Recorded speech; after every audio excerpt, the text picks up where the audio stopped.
In the heart of ancient Rome, one woman defied tradition and stepped onto the battlefield of politics and war.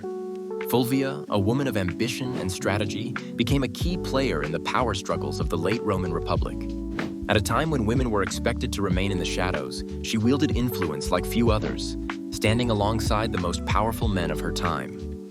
Her rise to power was shaped by her marriages to influential men, first to Publius Clodius Pulcher, then to Gaius Scribonius Curio, and finally to Mark Antony.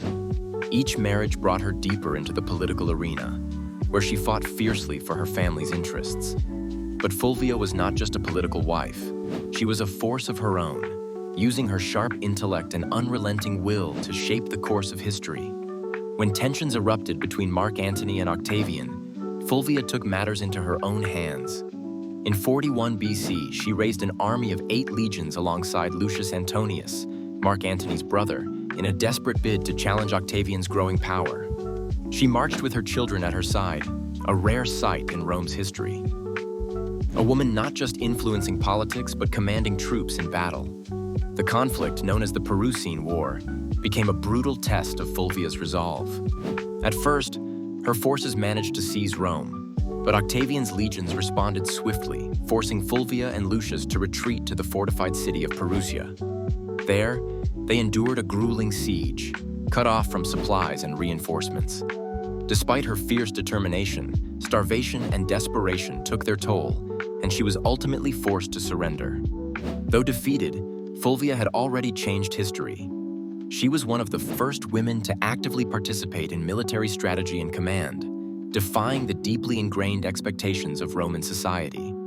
Her actions had long-lasting consequences, deepening the divide between Mark Antony and Octavian and helping to set the stage for the final battles that would end the Roman Republic. Beyond her military endeavors, Fulvia achieved something even more symbolic. She became one of the first non-mythological women to appear on Roman coinage, a powerful statement of her status and influence. In an era where only gods and men were typically immortalized in metal, her likeness served as a testament to her unique role in history. Despite her power and influence, Fulvia's story was met with scorn from many ancient historians. Writers of the time, uncomfortable with a woman wielding such authority, painted her as ruthless, overbearing, and ambitious to a fault. But modern perspectives recognize her not as a villain, but as a woman who refused to accept the limitations placed upon her by society. After her defeat, Fulvia fled to Greece, where she would meet her final fate. Some say she died of illness. Others believe heartbreak played a role, as Mark Antony, rather than standing by her, began to align himself with Cleopatra. Whatever the cause, her death in 40 BC marked the end of one of Rome's most extraordinary women. Her legacy remains complex, a blend of ambition, defiance, and resilience. She was a woman who fought for power in a world that sought to deny her place in history. Whether seen as a political mastermind or a reckless agitator, one thing is undeniable. Fulvia's impact on Rome was profound. In a time when women were expected to be silent, she raised armies.